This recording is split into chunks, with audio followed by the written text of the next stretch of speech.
11 सितंबर 1857 का दिन था जब बिठूर में एक पेड़ से बंधी 13 वर्ष की लड़की को ब्रिटिश सेना ने जिंदा ही आग के हवाले किया। धून धून कर जलती वो लड़की उफ तक न बोली और जिंदा लाश की तरह जलती हुई राख में तब्दील हो गई। ये लड़की थी नाना साहब पेशवा की दत्तक पुत्री, जिसका नाम था मैना कुमारी, जिसे 160 वर्ष पूर्व आउट्रम नामक ब्रिटिश अधिकारी ने जिंदा जला दिया था, जिसने 1857 क्रांति के दौरान अपने पिता के साथ जाने से इसलिए मना कर दिया कि कहीं उसकी सुरक्षा के चलते उसके पिता को देश सेवा में कोई समस्या न आए, और बिठूर के महल में रहना उचित समझा।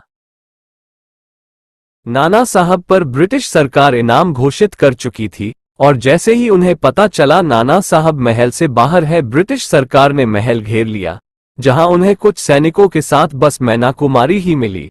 मैना कुमारी ब्रिटिश सैनिकों को देखकर महल के गुप्त स्थानों में जा छुपी। ये देख ब्रिटिश अफसर आउटम ने महल को तोप से उड़ाने का आदेश दिया, और ऐसा कर वो वहां से चला गया, पर अपने कुछ सिपाहियों को वहीं छोड़ गया।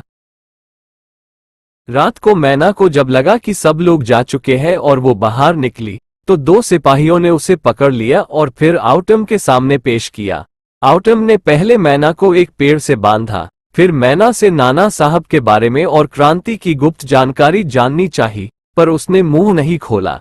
यहां तक कि आउटम ने मैना कुमारी को जिंदा जलाने की धमकी भी दी, पर उसने कहा कि वो एक क्रांतिकारी की बेटी है, मृत्यु से नहीं डरती।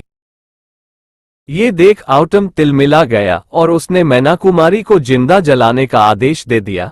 इस पर भी मैना कुमारी बिना प्रतिरोध के आग में जल गई, ताकि क्रांति की मशाल कभी न बुझे। धूर्त वामपंथी लेखक चाहे जो लिखें, पर हमारी स्वतंत्रता इन जैसे असंख्य क्रांतिवीर और वीरांगनाओं के बलिदानों का ही प्रतिफल है, और इनकी गाथाएं आगे की पीढ़ी तक पहुंचनी चाहिए। आज उसी वीरांगना के नाम पर कानपुर नगर से पेशवाओं की नगरी बिठूर तक जाने वाले मार्ग को मैनावती मार्ग कहते हैं। शत शत नमन है इस महान बाल वीरांगना को।